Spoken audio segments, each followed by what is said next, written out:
राजगढ़ वासियों, जीते हुए प्रत्याशियों की चर्चा तो घर घर में चल रही है, लेकिन राजगढ़ जिले के 5 कांग्रेसी प्रत्याशी ग्राउंड लेवल पर ऐसी क्या कमी छोड़ गए जो इनको इतनी बड़ी हार का सामना करना पड़ा। आज की स्पेशल रिपोर्ट में हम हारे हुए प्रत्याशियों के बारे में ही चर्चा करने वाले हैं। ग्राउंड लेवल पर कांग्रेस की ऐसी क्या कमियां रह गई जिसकी वजह से इतना इतना बड़ा अंतर हो गया कि चुनाव ही एक तरफा हो गया। राजगढ़ जिले में 5-0 हो गया। क्या वजह थी ऐसी? तो कांग्रेसी प्रत्याशियों की कमियां एक एक करके हम एक एक प्रत्याशी के बारे में जानने की कोशिश करेंगे, लेकिन 3 कॉमन कमियां, 3 ऐसी वजह है जो इन पांचों पर लागू होती है। सबसे पहले वो 3 बड़ी वजह आपको बताने की कोशिश करते हैं। सबसे पहले तो लाडली बहना योजना। लाडली बहना योजना का इंपैक्ट कांग्रेस समझ ही नहीं पाई।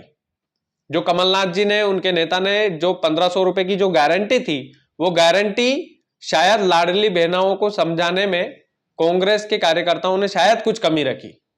इस वजह से वो या तो भरोसा नहीं था कि भैया हमें कोई 1500 रुपए की जो गारंटी दी थी कमलनाथ जी ने, वो वाली एक तो कमी रही। लेकिन भाजपा ने उसी कमी को भुनाया। उसी लाडली बहना योजना का हर भाषण में मुख्यमंत्री शिवराज सिंह चौहान के द्वारा जिक्र किया गया और एक दिमाग में बैठा दिया गया कि भैया लाडली बहना जो है उसके साथ मामा खड़ा है। एक इमोशनल जो कनेक्शन था वो भाजपा ने बनाया और वो इमोशनल कनेक्शन इन पांचों पर भारी पड़ा। पांचों पर क्या, पूरे मध्य प्रदेश में ही भारी पड़ा। अब राजगढ़ जिले के 5 कांग्रेसी प्रत्याशियों पर एक और दूसरी वजह मैं बताता हूं कि क्या भारी पड़ी। जो भाजपा से जुड़े हुए सरपंच थे ग्रामीण स्तर पर, उन सरपंचों ने इस तरह से चुनाव लड़ा कि वो खुद सरपंच का चुनाव लड़ रहे हैं। उन्होंने ये नहीं सोचा कि विधायकी का चुनाव है। भाजपा के जितने भी सरपंच थे जो भाजपा की विचारधारा से जुड़े हुए थे, उन्होंने ये समझ करके चुनाव लड़ा कि वो खुद मैदान में उतरा है और खुद उसके गांव का चुनाव लड़ रहा है। लेकिन अधिकांश जगह पर कांग्रेस के सरपंच ऐसा नहीं कर पाए। उन्होंने उस तरह से चुनाव नहीं लड़ा कि भैया मेरी पंचायत है, मैं इस पंचायत की जिम्मेदारी लेता हूं। वहां पर थोड़ी सी कमी रही। शायद मीटिंग बुलवा करके ये लोग, जितने भी कांग्रेसी विचारधारा के सरपंच थे, शायद मीटिंग बुलवा करके ये लोग कह सकते थे कि उसी तरह से चुनाव लड़ना है जिस तरह से आप पंचायत स्तर पर आपके लिए चुनाव लड़े थे, उसी तरह से हमारे लिए चुनाव लड़ना है। शायद वो कांग्रेस में कमी रही और शायद भाजपा की ये खूबी रही कि भाजपा वालों ने उस मौके को भुनाया और सरपंच ने अपनी जिम्मेदारी पर अपनी पंचायत की जिम्मेदारी ली। तीसरी जो कमी थी इन पांचों के लिए वो ये थी कि भाजपा की एक पन्ना प्रमुख वाली चीज थी कि पन्ना प्रमुख के भैया भाजपा का एक छोटा सा जो कार्यकर्ता जो झंडी उठा रहा है अपनी पार्टी के लिए, उसने खुद की तो जिम्मेदारी ली ही ली, लेकिन साथ में 10-15 लोगों की जिम्मेदारी ली कि इनकी जिम्मेदारी मेरी जेब में है, मैं इनका वोट दिलवाऊंगा पार्टी को। लेकिन कांग्रेस के कार्यकर्ताओं ने क्या किया वहीं पर कि कांग्रेसी कार्यकर्ताओं ने खुद की जिम्मेदारी ले ली कि भैया मैं तो वोट डाल दूंगा, मेरा साथी डाले ना डाले उसकी मुझे कुछ मतलब पड़ी नहीं है, डाल देगा तो डाल देगा, नहीं डालेगा तो कोई बात नहीं।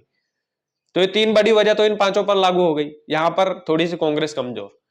अब आपको पांचों विधानसभाओं के प्रत्याशियों की कमियां निकालने की हम कोशिश करते हैं कि यहां पर क्या कमी रह गई थी। सारंगपुर में कला महेश जी मालवी, इनकी कमी थी कि ये बड़े गांवों को साध नहीं पाई। शायद जितने भी बड़ी ग्राम पंचायत है वहां पर उतने ज्यादा इन्होंने प्रचार के लिए चक्कर नहीं लगाए। वहीं गौतम जी टेटवाल की खूबी अगर देखें तो उन्होंने बड़े गांवों को साधा, अंडरग्राउंड में जो उनके नाराज कार्यकर्ता थे उनको भी मनाया। लेकिन कला महेश मालवी जी शायद बड़े गांवों को साध लेती, शायद उनके लिए बेहतर साबित हो सकता था। इस बार तो क्या है कि उनके जो कांग्रेस के कार्यकर्ता थे वो उनके लिए लगे हुए थे। एक इमोशनल फैक्टर भी कला जी के साथ था कि यार इस बार तो जीत जाना चाहिए। लेकिन जैसे ही गौतम टेटवाल जी को टिकट मिला, जैसे ही घोषणा हुई टिकट की कि भाई टिकट ही बदल दिया गया, तो शायद वो बैकफुट पर चले गए कांग्रेस के जो कार्यकर्ता थे। तब भी एक उम्मीद तो थी मन में, उम्मीद थी कि भैया इस बार तो हम जीता के रहेंगे। लेकिन बड़े ग्रामीण इलाके जो कट्टर बीजेपी वाले वोट थे उनको मनाने की आवश्यकता थी।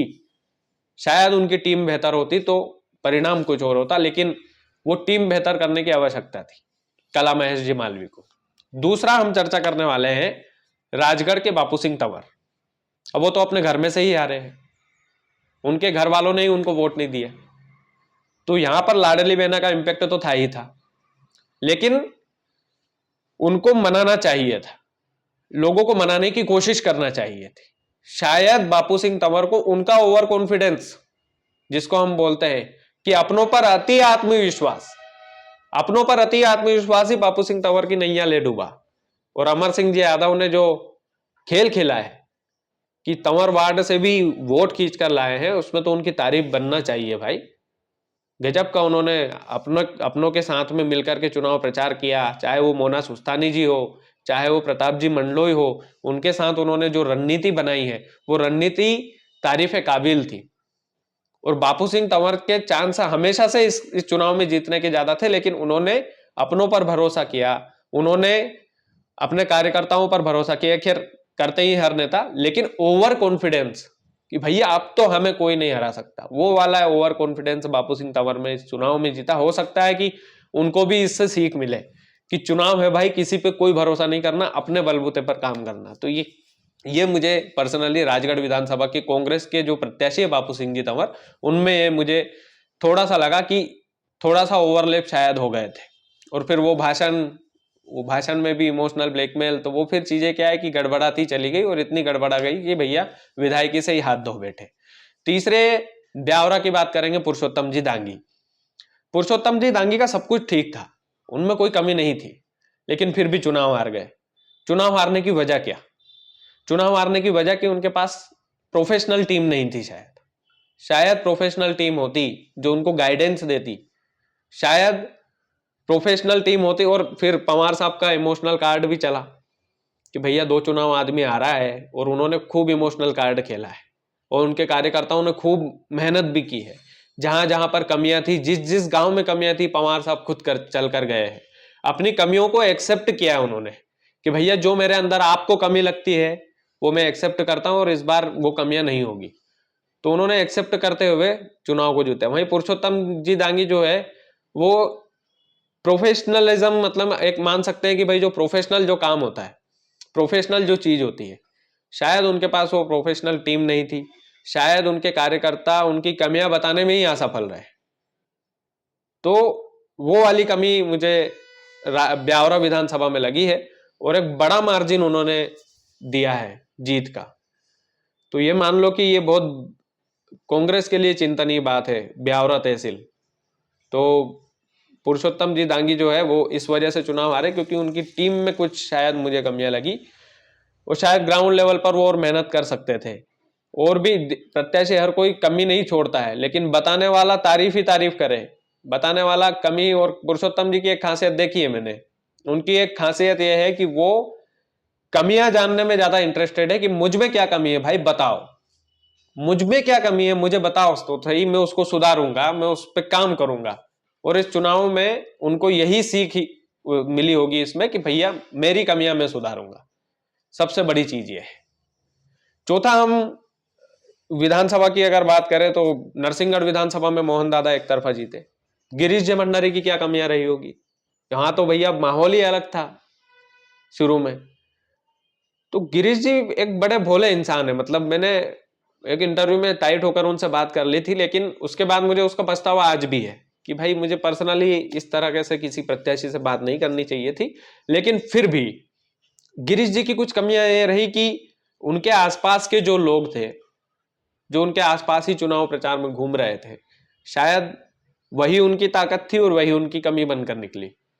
और सबसे बड़ी कमी क्या रही कि भाजपा प्रेमी विधानसभा है नरसिंहगढ़, नरसिंहगढ़ और सारंगपुर दोनों को मान सकते हैं, बीजेपी को मानते हैं, और बीजेपी ने वहां से टिकट बदला, और मोहन दादा का नाम ही काफी है। फिर मोहन दादा हर एक कार्यकर्ता से पर्सनल कांटेक्ट में रहते हैं, उनकी खासियत यह है पर्सनली फोन उठाते हैं। चुनाव प्रचार के दौरान कितना ही आदमी बिजी था, फिर भी पर्सनली फोन उठाते थे लोगों का।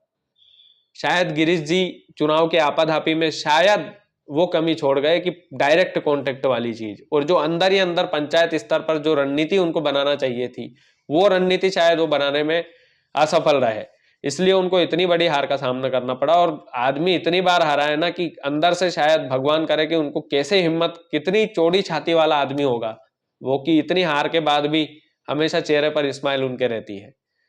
तो मुझे लगता है कि ये कमी उनके अंदर थी। और आखिरी हम खिलचीपुर विधानसभा की बात करेंगे।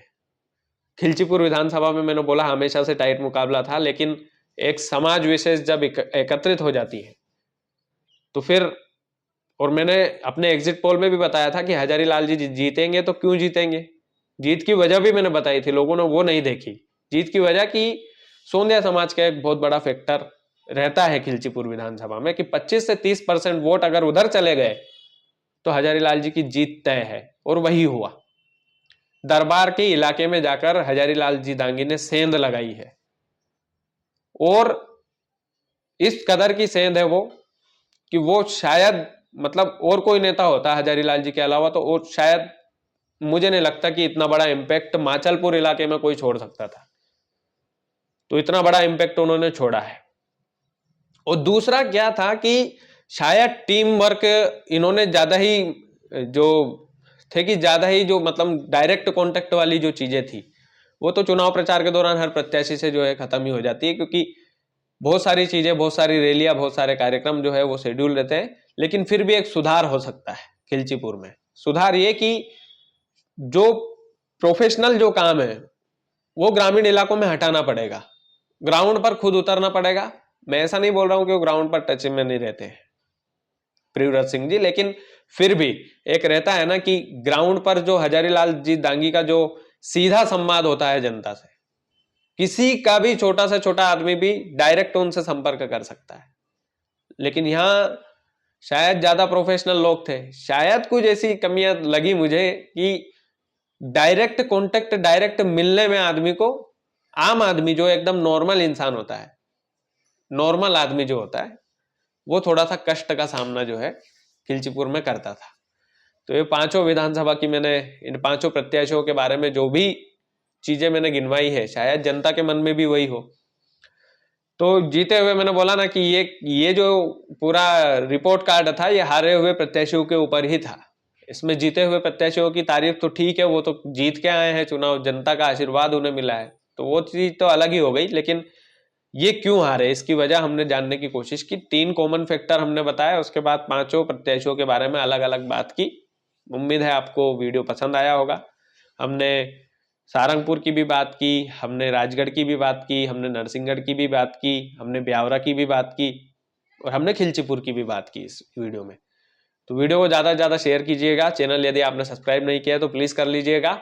हाँ, अभी कुछ दिनों से कुछ कंटेंट कम आ रहे हैं क्योंकि बहुत सारी चीज़ें चल रही है, और धीरे धीरे फिर लौटेंगे।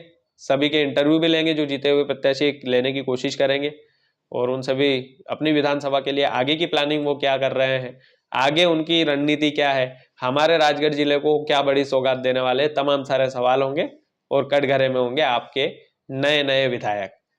तो वीडियो को खूब सारा शेयर कीजिएगा। बहुत बहुत धन्यवाद।